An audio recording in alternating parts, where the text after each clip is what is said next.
Napasinghap ng mga naroon sa ginawang yun ng dalawang matanda na patuloy pa rin ang pagbalong ng kanilang mga luha. Hindi sila makapaniwala na aabot sila sa puntong yun. Binalot ng nakakabinging katahimikan ng buong paligid. Halatang hinihintay na magsalita si Gaston na hindi alam kung anong desisyon ang gagawin niya sa sitwasyon. Nasa bingit ng kamatayan ng bata. Kung iiwan niya naman si Nati, sigurado siyang 100% na wala na siyang babalikan pa. Ipit na ipit siya sa sitwasyon nila ngayon. Gusto niyang makatulong. Hindi naman magagawang resolbahin yun ng kanyang sekretary. Oras na ito ang kanyang papuntahin. Siya ang kailangan ni Rosafe na makita doon. Please, Mr. Barcelo, nakikiusap kami. Please, isave mo ang aming apo. Ang bata niya pa para makaranas noon. Pagkatapos nito, hindi na kami manggugulo. Last na po ito, Mr. Barcelo. Please, iligtas niyo po ang aming apo. Please. Dumilim ng mukha ni Nick at ng kanyang ama na napatingin sa bawat isa. Ganun pa man ay wala ni isang salita silang sinabi kahit na ang dami nilang gustong isumbat kay Gaston. Kinalas ni Gaston ang mahigpit na pagkakahawak ni Nati sa kanyang braso upang tulungan lang na tumayo ang dalawang matanda na nakaluhod pa rin sa harapan nila. Doon pa lang, alam na ni Nati na pagbibigyan ng kanyang asawang hiling nila. Sumakit pang dibdib noon ni Nati na makailang beses sumagi sa kanyang isipan na itaboy ang dalawang matanda at ituloy ang naudlot nilang kasal ng kanyang asawa. Magiging maramot ba siya? Magiging masama ba siya kung yun ang gusto niyang gawin? Hindi naman yun kalabisan eh. Tumayo na ho kayo. Mahinang boses sa side ni Gaston na napuno ng awang mga matang nakatitig sa kanila. Matigas ang ulong hindi sumunod ang dalawang matanda na patuloy lang na nakikiusap. Bagay na medyo nakakarindi ang boses sa mga taong naroroon kahit na kay Krisa na makailang beses binuka ang bibig ngunit sinaway naman ni Nick. Inilingan siya ng asawa na wag nang sumausaw sa problema nila at hayaan na lang niyang ang tiyuhin ang magresolba. Tumayo na po kayo, total tapos ng aming kasal.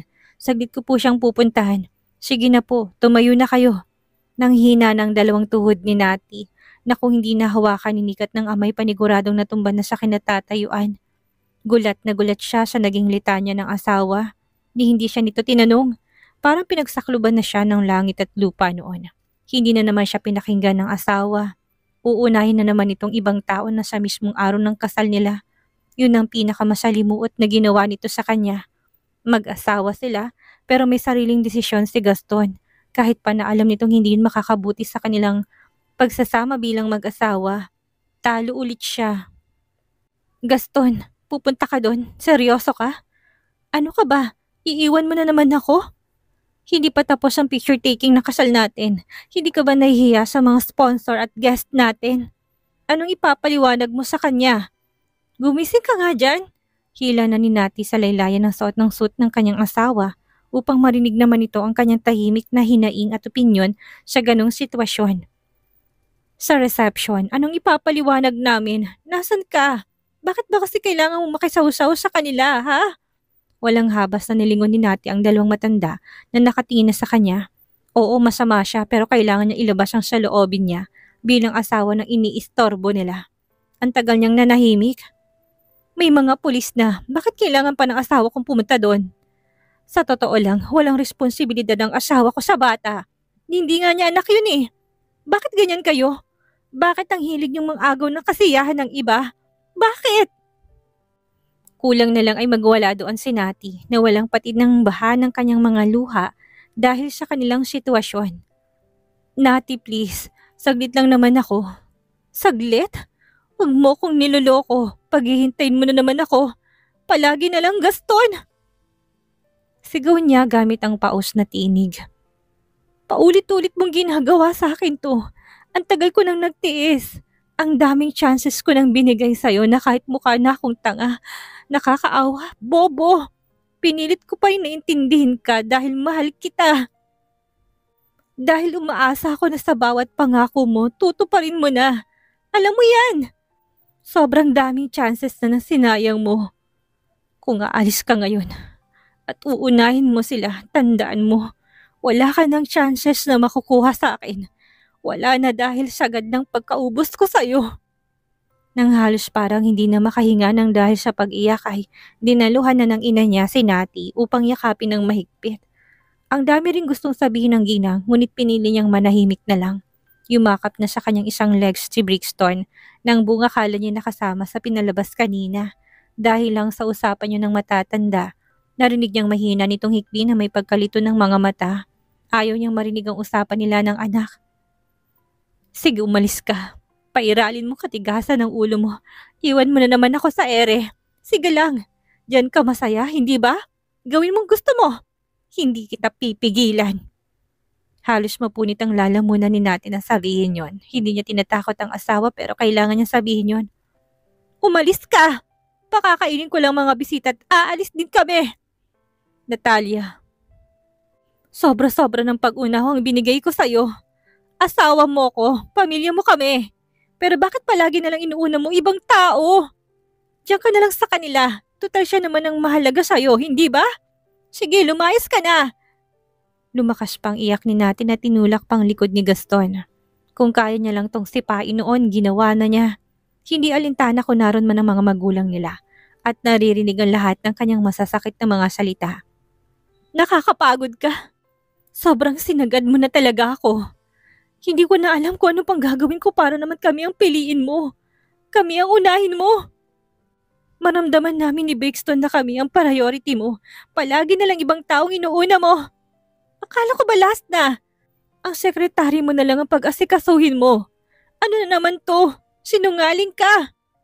Mrs. Barcelo, kahit ilang po siya ng hiling namin, mabawi lang pong apo namin.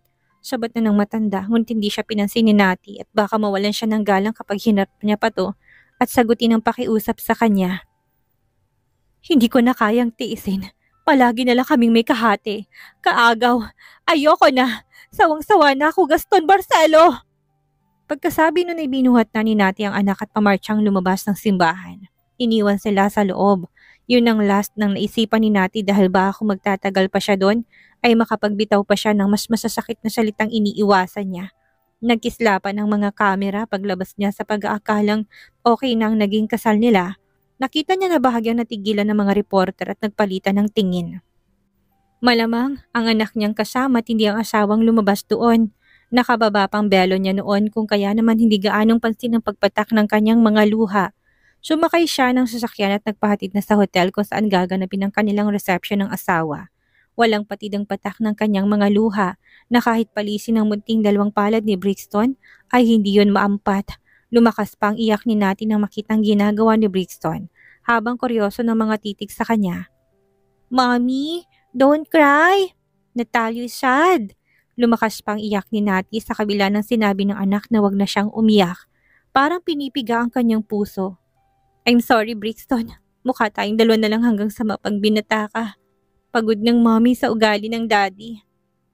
Hanggang sa makarating ng reception ng bridal car ay patuloy pa rin ang bagsak ng mga luha ni Nati sa sama ng loob. Ano ba talagang gusto mo, Gaston? Napapagod na tanong ng Doña Josefina sa anak na namumula ng mga mata. Habol na rin itong kanyang paghinga kung kaya naman nakahawak na to sa kanyang dibdib. Hindi ka ba napapagod? Silang dalawa na lang doon maliban sa caregiver ni Doña Josefina na kanyang palaging kasama at nakaantabay. Sumunod na ang mag-asawang Bentacourt sa kanilang anak na mag-walkout ito. Ganon din ang ginawa ni Chris at Nick na nag-iwan ng makahulugang tingin kay Gaston na puno ng pagkadismaya. Hindi man nila sabihin halatang galit na galit din sila. Gumilid naman ang dalawang matanda na may kalayuan sa kanila upang bigyan sila ng privacy na mag-ina. Mama, babalik ako. Kahit wag ka nang bumalik. Dahil alam mo sa sarili mong wala ka nang babalikan. Tamang asawa mo, dun ka na lang. Tutal siya naman ang mahalaga sa'yo. Galaiting tura ng matanda na sinulyapan ng magulang ni June na galit ng mata. Mula rin sa araw na to, kalimutan mo ng ina mo ko. Sige, pasihan mo ang gusto mo. Puntahan mo hindi importante. Sa reception sa hotel, hindi nagpakita si Nati na wala nang ginawa kundi ang umiyak sa loob ng silid.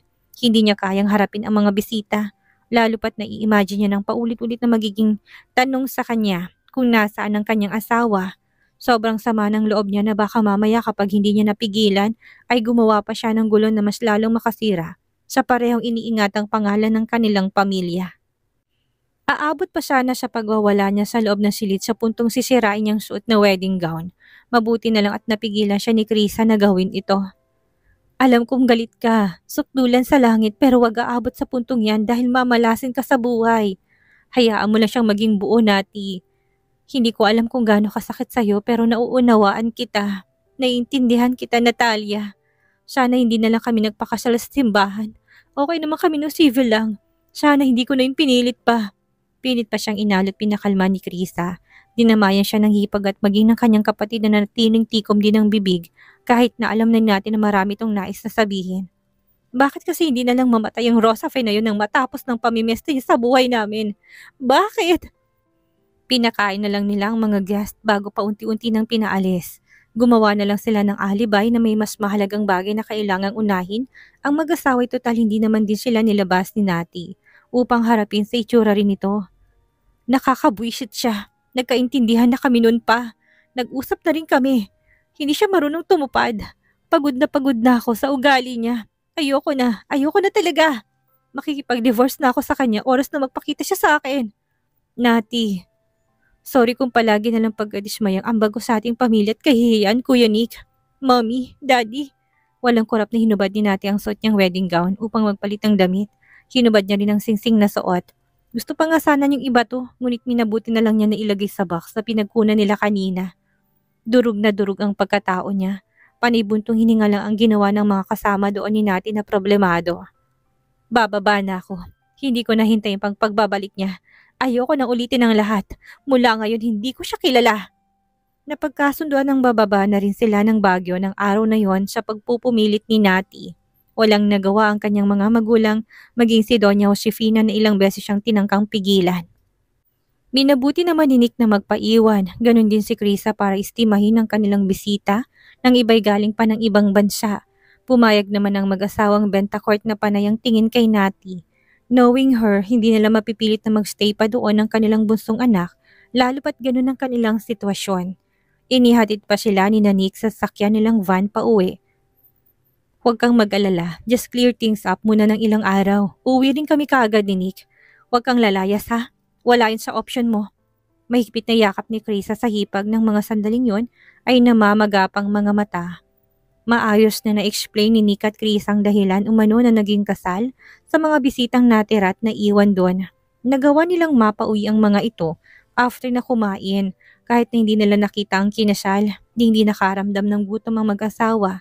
Maliban kay Krisa na naglilihi na noon, sumama ang loob ni Doña Josefina kung kaya naman nadamay ang pakiramdam nito na kinakailangan niyang manatili sa kanyang silid sa mansyon.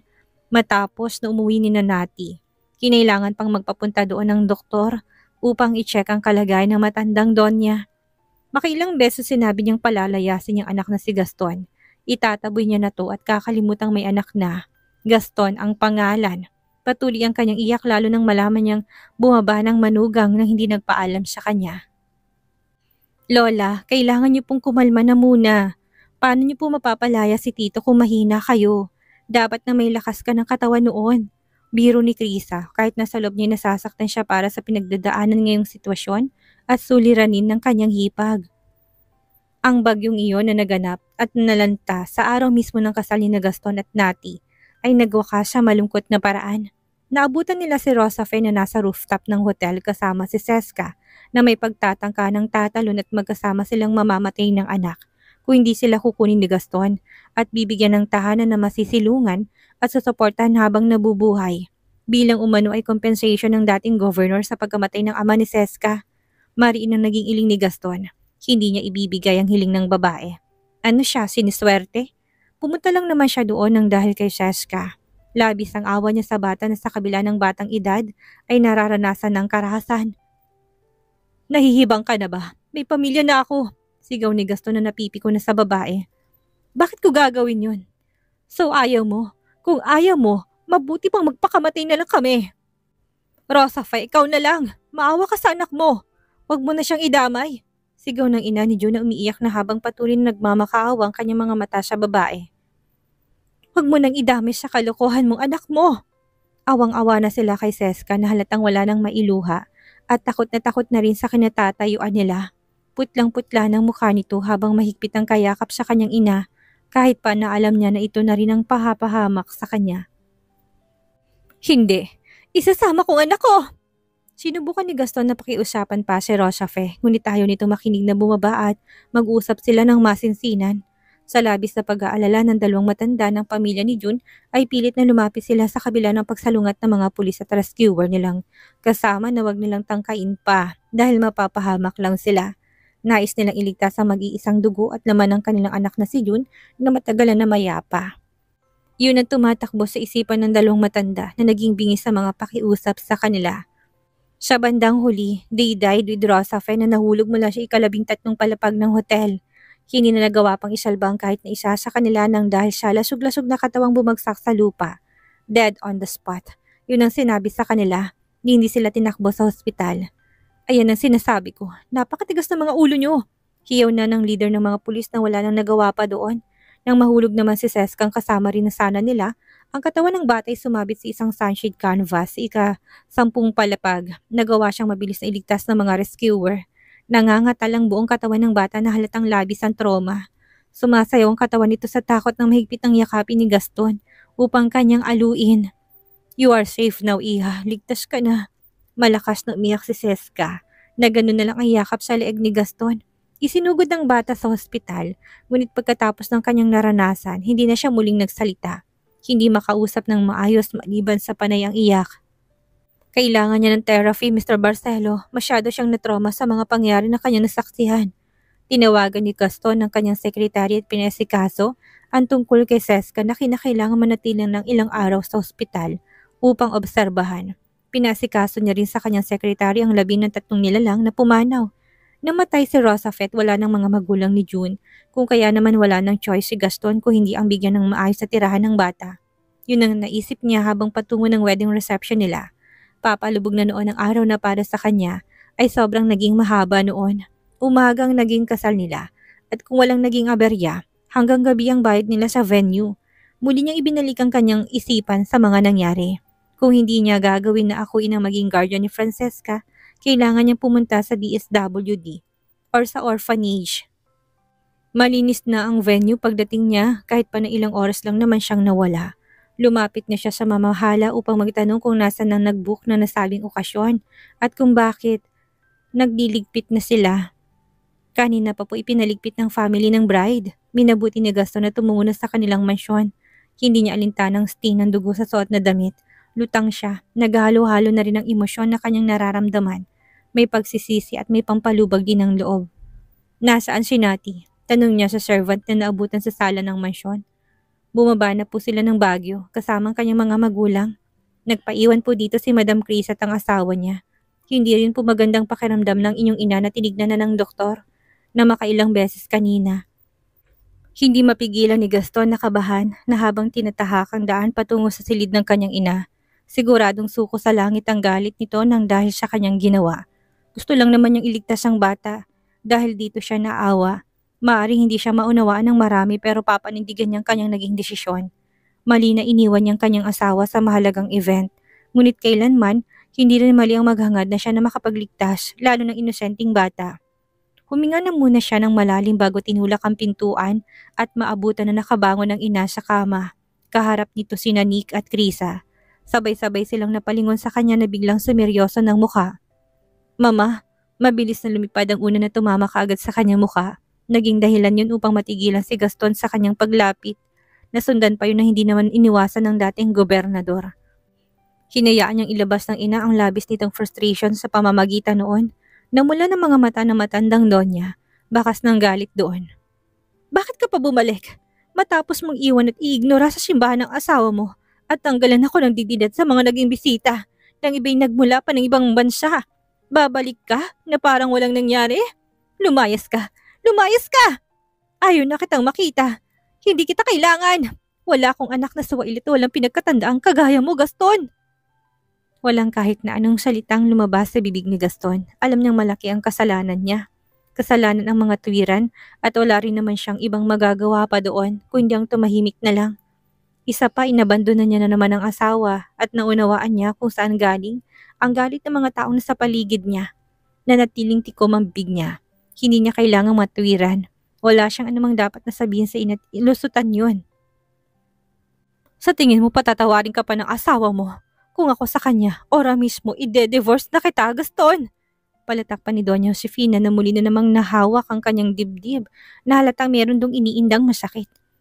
Walang kapatawaran ang ginawa mo. Pinahiya mo kaming lahat. Nasaan na ba napuntang utak mo? Nang dahil lang sa awa humantong yan ang ginawa mo? Ano bang mapapala mo, ha? Bakit napakabaluktot mo kung magdesisyon? Napakapurol ng utak mo. Nilagay mo hindi lang pamilya natin pati ng mga bentakort sa labis na kahihiyan. Narinig mo? Kaya lumayas ka. Mula ngayon kinakalimutan ko nang may anak ako. Ipapatanggal na kitang anak ko.